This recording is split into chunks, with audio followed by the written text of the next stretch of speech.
It's the world's largest shake table facility, and it can hold buildings weighing up to 2.5 million pounds. The table moves in all 3 directions simultaneously. It's the first wood building of this size that's ever been tested.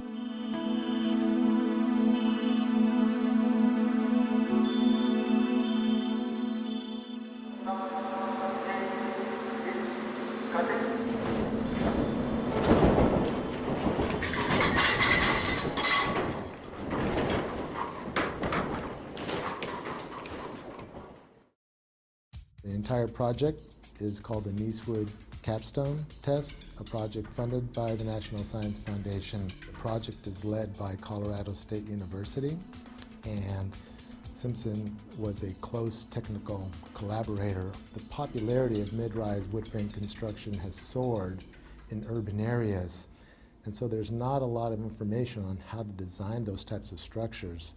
So the information gathered from this testing is going to be absolutely critical.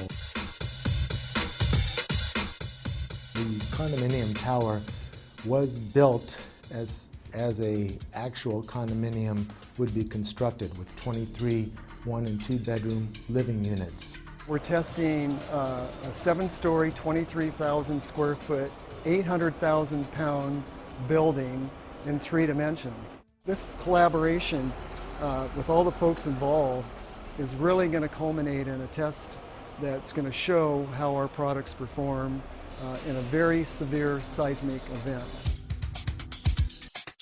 The forces of an earthquake on a structure of this size create a lot of secondary forces inside of the building, and the only way to hold those forces together is with connectors such as the ones that Simpson Strong Tie makes and provides. In this building, we have a wide variety of Simpson Strong Tie products, from large hold-down rods that run 7 stories up to the roof, known as ATS, or anchor tie-down system. We have a number of shear transfer elements in here, and straps and the floor plates to help tie the floor plates to the shear walls. In short, we're building what we call a complete load path. This building, the Niecewood Capstone building, is designed using a performance-based seismic design philosophy. It's a method to design specifically for, or explicitly maybe, for performance of the building. We don't just design a component or an assembly. We actually design it all together, and then we check it. And performance-based design allows us, if we know enough about how the building reacts, to actually select what level of damage we want to see in the building during an earthquake. We're doing a series of tests on this structure so that we can incrementally increase our knowledge as to how the building is responding at different levels of shaking. We're not only going back and forth, side to side, but we're going up and down as well. So we're getting all of the vertical accelerations and lateral accelerations exactly like that Northridge earthquake, but times 1.8. There's approximately 300 sensors in the building, measuring everything from movement to force to acceleration.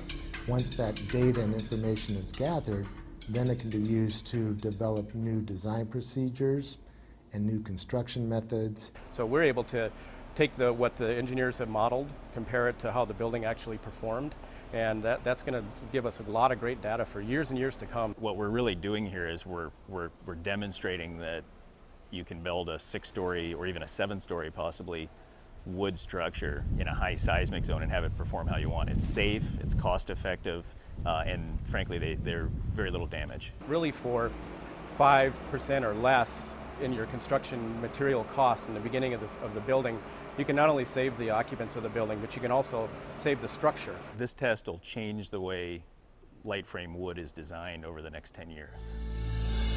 We've invited several key engineers from across the country, building departments.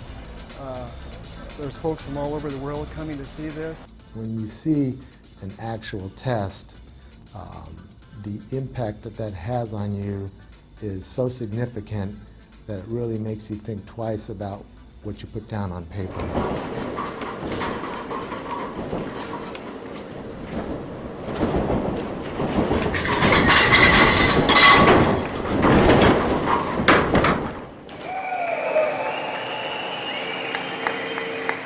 Everything in it worked.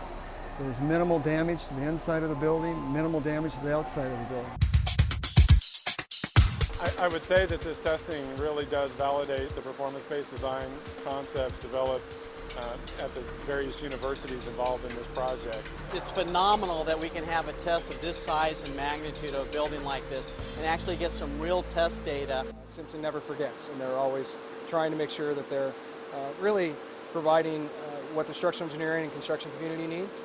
And I've always been impressed with taking that extra step to really know the science part of what we do. It's truly unprecedented what they've done today. I think this is really, it's truly about saving lives, and the information that's been generated as a result of this test is truly groundbreaking.